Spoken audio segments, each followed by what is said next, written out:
business, so I'm just dispatching this week, and my co-driver and my business partner is out on the road. Okay. So how many people are in your company? Just the two of you? Yes, ma'am. Okay. And so you kind of trade off dispatching and driving? No, well, usually we always co-drive together. As of right now, and we're just doing that right now because we just started our own authority June 7th. So we're just pretty much going to be riding together until we get, you know, another truck, and then until we start hiring other people to actually drive the truck. Got it. Cool. So how long have you been in the industry? Um, it's been a long time. Um, about at least 4 or 5 years. But my business partner, well, we both were in the military, but he was like more on the logistics side when he was in. Okay. So yeah, that's pretty much and that was about for like 10 years ago. So he's been doing it for like a little bit longer than me, but about say 10 years for him, about 5 for me. Okay. What so you went from the military to driving the truck and finding your own load. So what made you go to trucking? Well, actually, after I got out of the military, I was like a computer technician. Hmm. I did that for a few years. You know, it was good money, but I just like to do the trucking because it's like I get more, freedom of what I want to do, when I want to do it, and just pretty much get to do what I want to. That's cool. and yeah, and it's the pay's not too bad either. So, Okay. So tell me tell me how you find loads. well, on the app, um, pretty much I search by well, right now I'm running a 26-foot box truck, so I just put my max weight, and then based on the area that I'm in, and I just go from there. And then once I actually do book a load leaving from wherever I am, I'll either try to book another load in between the city that I'm going to, or try to book a load that's leaving the city I'm already going to before I get there. Got it. So you do that kind of all at once before you've taken off for your load? Yeah, I do that. I try to do it like that, but like I said, if I'm switching, like if I'm just riding and my partner is driving, then I'll just do it then, and like book the loads while he's driving. Okay.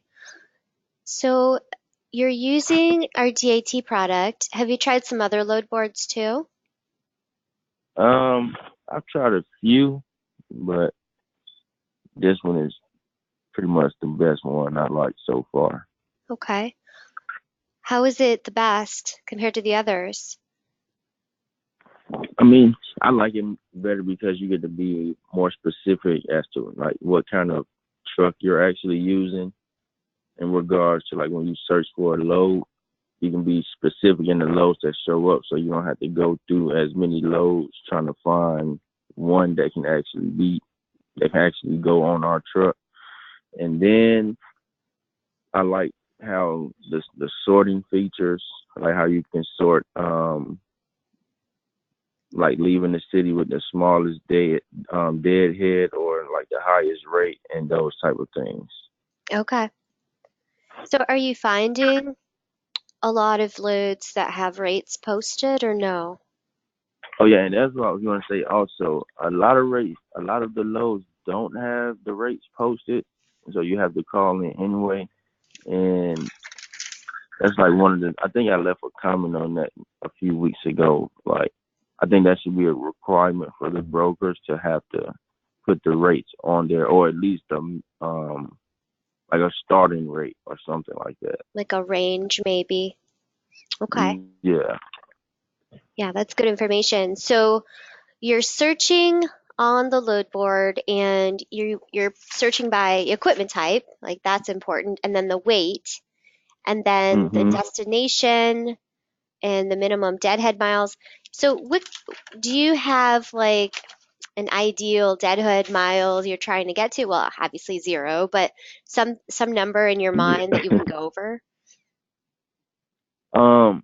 Like the most I try to I try not to go over 140 Okay. miles. Yep. Okay. Um, so kind of think back to how you're searching, and if you have time, well, you're kind of on the phone, it might be hard. You could put me on speaker, but if you were when you're searching and the loads come up after your search results, is it normally the first couple that are pretty good matches, or do you have to scroll down a bit? Um, I think sometimes it's like a hit or miss because also I've only been running my authority since June. So with some companies, they have like a time limit. It has to be active for 3 months, 6 months. I know I've talked to even one company where I think they said a year.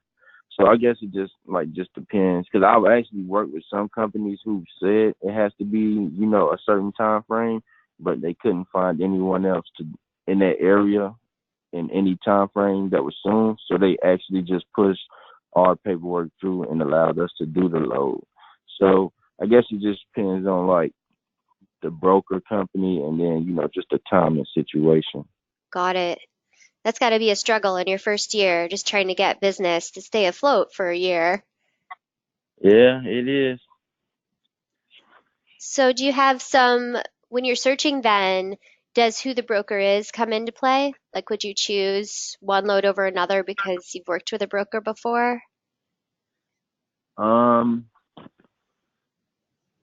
I would like if I've already worked with a broker and they had something in that area that I was in, I would try to go to them first, just so we can build a more of a like relationship, and they can have more than one load to base my service off of, so we can just try to build like a reputation with each other.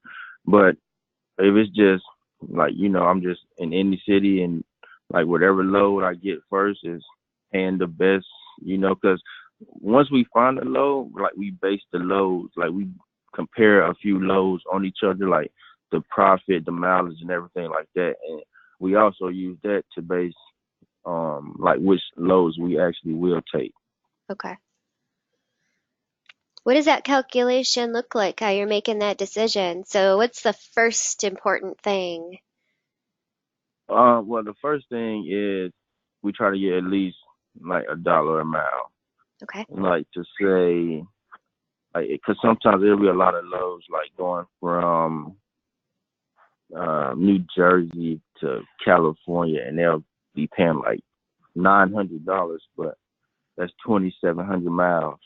But they're basing it off of the weight of the item and the length of the item, and that's understandable. But I don't think it weighs in more than the actual mileage because like the gas is going to be the most expensive thing. So that's what we should get paid the most for. Yep. Okay.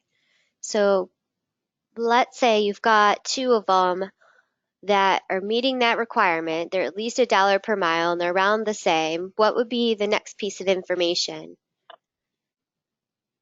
Or after that, it would be but based on where I am, it would be based on like what time the shipper was closing or how late they would be willing to stay open if I was like a few hours away past them being open, if we could actually, because that would save like a whole day if they could stay open 30 minutes later, so I can pick it up that same day. Because if I can pick it up at 5:30 and they close at 5, I can leave heading to that next city that same night instead of having to spend money on the hotel and then waiting until the next morning to pick it up and then leaving out after that. Yep, I could see that. So how does the new regulations about how many hours you can drive, does that affect you? Right now it doesn't because we have two drivers on, so we pretty much just I'll do a shift, then we'll take a break in between that, and then we'll switch, and then and the reason we take a break in between our shifts is so that when the next person's shift is over, the other person will legally be able to drive. Nice. That's kind of nice then having co-drivers like that, and you're not alone in the Oh truck all yeah. the time. Oh yeah. That's awesome. Okay, so pickup times, that is pretty important. So do you tend to like to drive at night or during the day, or does it even matter? um, well, I tend to drive like early in the morning, like 3 to 4 in the morning, and then just all the way into the night. So by the time it gets nighttime, I've already been where I needed to be, whether I'm picking up or dropping off. And then so once it's nighttime, I can either, if I do need to rest, depending on how long been driving, I could do that, or I could just like go and get something to eat or something like that. Okay. Okay. Thanks for sharing all that. It was really helpful. Um, so in the survey, I was asking you about, we have a couple of ideas about how to quicken the search. Before we go through these, I just want to ask you, so for finding a load, a DAT's gonna try to make the search quicker and get you the right loads in front of your face quicker. But what do you think is the biggest challenge for you as a driver? Um, a lot of times I think it's like being able, because a lot of the loads posted, like you have to like send an email to contact them, and then like I think that's time consuming, especially when you're trying to book loads, because while I'm sending an email, like it's just better for me to do it over the phone because I can either get a yes or no, and if it's a yes, we can move forward. I can send you what you need. I can, whether it's the carrier packet agreement, or I need to send you more information for my business, like the W-9 and operating authority or things like that. I just think doing it over the phone is better. Like, of course, we would have to email those things, but talking over the phone to actually, or orally um, agree to the contract, and then taking care of that. But like as far as like emailing to get to even start everything, I just feel like that's time consuming. Got it. Okay. Thank you. Have you heard about any of those? Um, the only one I can ever think of is Convoy, but where it's like a book now feature. So it's sort of like eBay. You go on, there's some loads, it has the rate, and you can just book it now. Oh no, I've never heard of that, but that sounds good. It does sound good because so what would Yeah. happen is the rate was whatever it is, and so you would book now, and then they would make sure that the through Convoy you're already kind of a member of Convoy, so you've already done the onboarding process and everything. Um, Uh-huh. yeah, so well you can check Convoy out and see. They'll probably have to wait that year. I don't know the requirements, but I just wanted to ask if you'd heard of that yet. All right, so let me get back on track. I have these things that we're thinking about, these ideas to try to shorten the time at least that we can get good loads in front of you. And the first one was, what if as you're searching for your loads and you're choosing them and you're booking them, what if over time the load board was learning from your choices? So it would kind of keep track of what things, sort of like the deadhead miles, like it would keep track that you like to be under 140, and it would know your equipment, and it would know your destination and your origins and the lanes that you like to run. I don't know, maybe some other things like maybe the brokers that you tend to go with. And based on that, when you went into the load board, it would automatically sort your loads based on those past choices. So does Oh yeah, that, and then now that sounds like a good idea. And I was also going to say, like with that, they should also have like the actual time requirements or the age requirements, because I've also, and this has happened multiple times where I've booked the load or I've thought I've booked the load. Like I've even given the broker like my MC number and everything in the beginning of the conversation. And then they've asked for, they say, okay, we're good to go. Let's get the rest of your information in. And then after I've done that and headed towards the city, I'm getting a call later on like, oh, you haven't been active long enough. So now I just drove at least 30 or 40 miles out of the way when I need to be going to another location. Now I need to stop and try to find another load. okay. So age requirements, and then you also mentioned time. Is that the pickup time, Um, or do you yeah, just mean? the pickup times of the receivers and the shippers. Okay, okay. Um, Good. So then let's say it had those, it showed you those first, and then let's say it pushed those to you as a notification.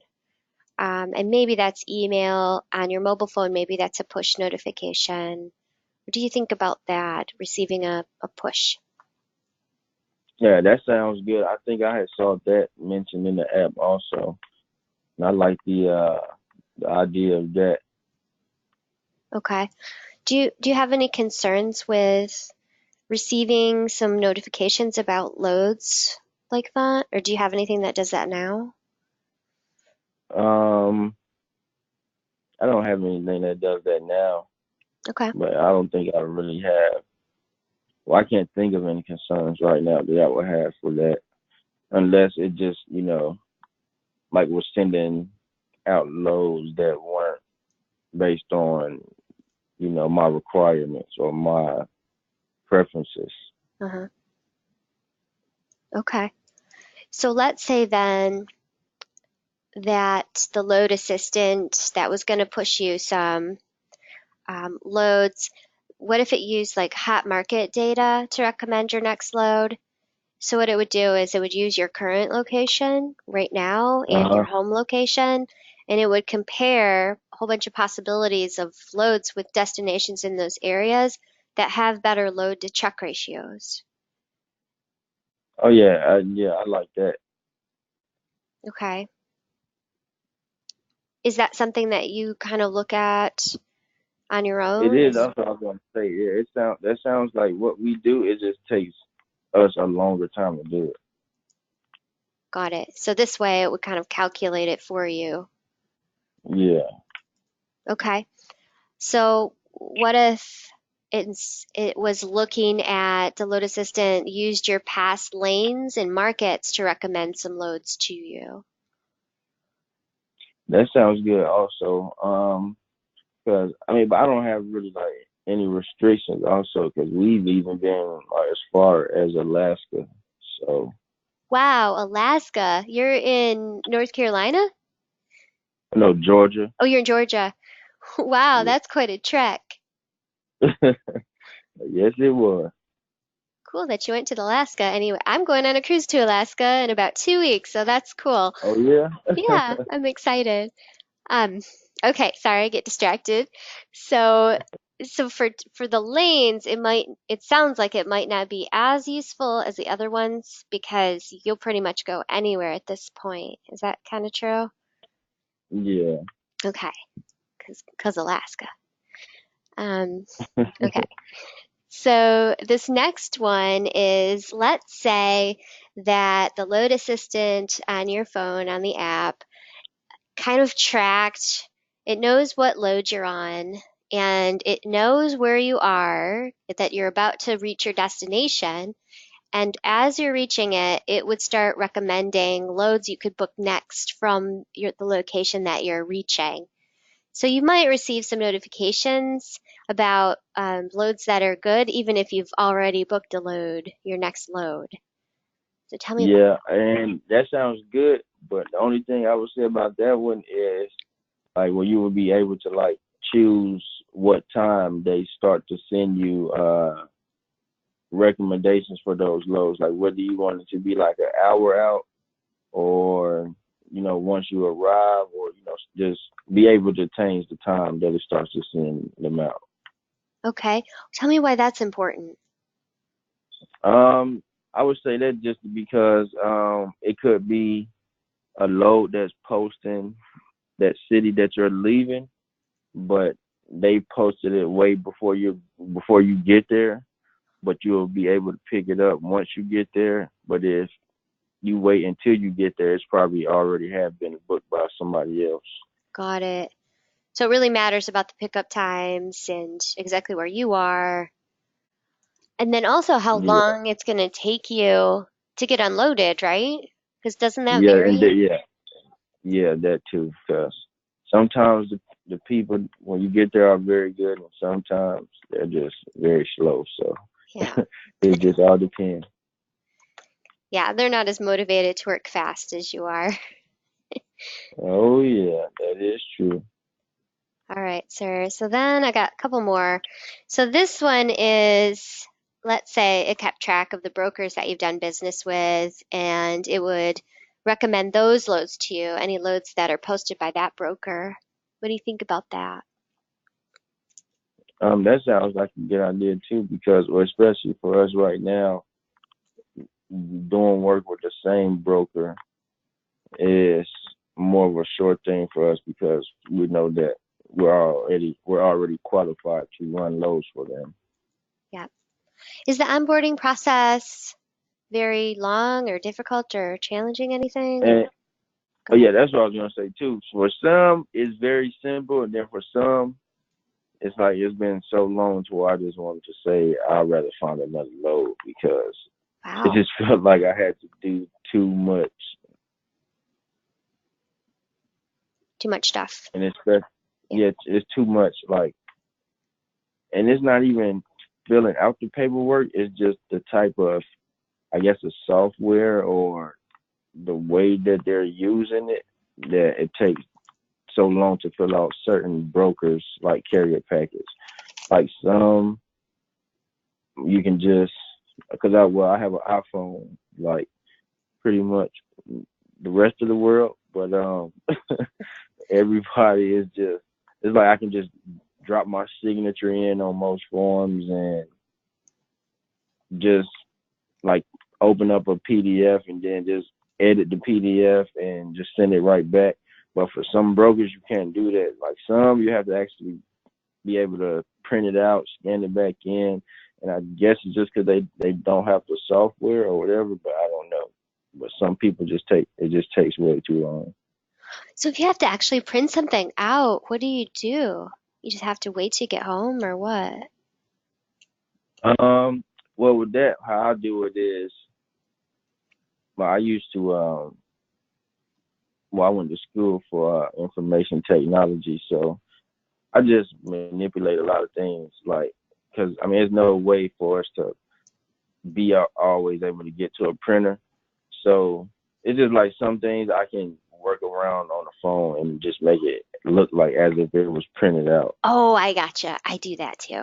Okay. All right. Perfect. I have one more. We're doing good on time. And this one is really the Book It Now feature, which I kind of talked about. So in this case, we'd have some loads presented to you, I guess is the word, that fit some of your criteria that we think would be good matches. And based on that, you would be able to just book that load right now, and it would have the rate, and it would, I'm going to say that it has that age requirement in there for you because that's pretty important. So what about a feature Hmm. like that? So that sounds good. Sounds just quick and easy. Say anything that can save me time is a good idea to me. Exactly. Just the faster I can just get back on the road and get to picking up and dropping off. So tell me, kind of, I hear kind of a lot of different things. I think a lot of drivers have a wide range of experience with technology. So I speak to some people who don't want to deal with technology. They just want to work on the phone. And some are probably more like you, more tech savvy, where they feel comfortable talking on the phone, but also chatting or texting. Um, in a perfect world for you, is it still the phone, or would you want to open up some other communication methods like texting or chat or something else?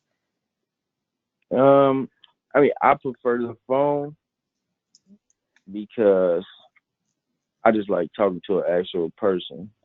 But when it comes, like paperwork and anything, you know, I'm cool with, handling all of that on my phone. I don't have to actually be at a computer or anything. But like as far as communication goes, now if I needed like say like backup support or just like, on call support for the app or something, Uh-huh. I would be fine doing that in like a chat because I wouldn't expect something like that, like something like support for the app. I wouldn't expect that to be like right away. As far as, well, depending on what it was, I wouldn't expect that to be right away. So I would be fine with that being through like a chat or something or a text. But like to actually start to like conduct a transaction or anything, I would rather talk just like directly on the phone. Yeah, I'm starting to understand that. And it seems to me, you tell me if I'm on the right track, it's that the questions can vary. Like it depends what you want to talk to Yeah, them about. yeah, it does. And then like some people, they probably dealt with that exact situation. So talking to them, they'll probably know exactly what you need, and if not, they can tell you exactly what you need to do. But I feel like if you try to do that through a text or something, you wouldn't find out that that person didn't know until way after the fact. And then you just spent all this time talking to them and they didn't even know what they were talking about. So, Right. Okay. Um, so one other question. So do you have to use any, for your equipment, do you have to use an ELD or any kind of tracking? I don't. Okay, that's But cool. I'm leasing my trucks right now through Penske, but they have like tracking on them. Oh, okay. Okay. So has any brokers yet required you to use like Mac or Point or anything to track their shipment? Oh no, I haven't had any of those. Okay. And so, Most people just call and ask or email and ask for an update. yeah. So that was my next question is like how much of that's going on? Like how many a day are you getting status update requests or And that's what I was going to say. For that, for like status update requests, I would be fine with like having an app or something yeah. because like after I've booked the load, like some people they're fine. Like I only talk to them twice. Once after I book the load and once after I drop it off. But then some people they just call like all day and it's like, all right, man, I'm driving. I'm not trying to, deal too much with my phone. Like, Right. just let me drive. With the app, they'll be able to just see what they need to see without even having to talk to me. So Yep. for that, I like the app. Okay. All right, Jerrell. So I am out of questions. So based on all the stuff we've talked about today, what advice would you give DAT to help them improve their app? Um, I would say as far as from a the carrier's point of view, I would say the most important thing would just have like the rates have to be on the loads, like at least a starting range, because that saves a lot of phone calls. Because like some of these people have ridiculous prices. Like I don't know who would do these jobs for some of the prices these people have, but that would just save a lot of phone calls from being made. Like I wouldn't even have to call some people because if I see the price, then I'll just scratch you off my list. Yep. Yep. Got it. And I guess added to that, like the price. Hmm. I mean, I can imagine there's definitely like you said, it has to be $1 a mile at least. I mean, you got to do that. But are there some other things, right? Like,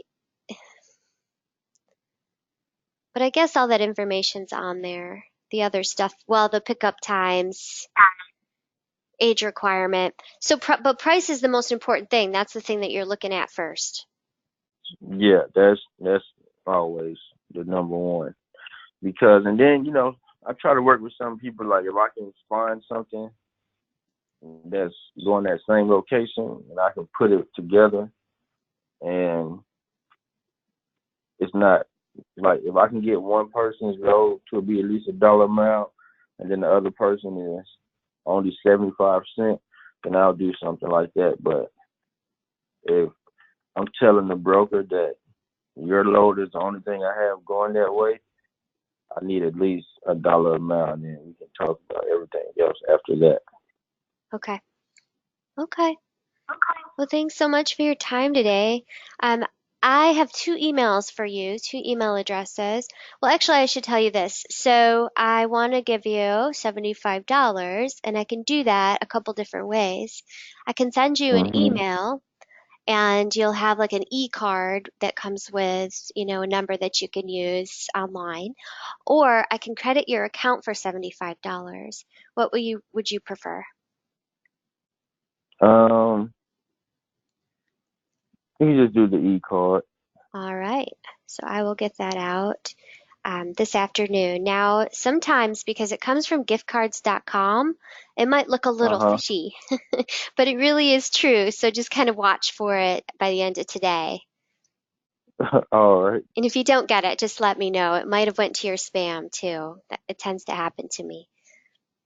All right. Which email address do you have? Right. So I have two of them. I've got the Jerrell Smith and then I've got the Cool Money one.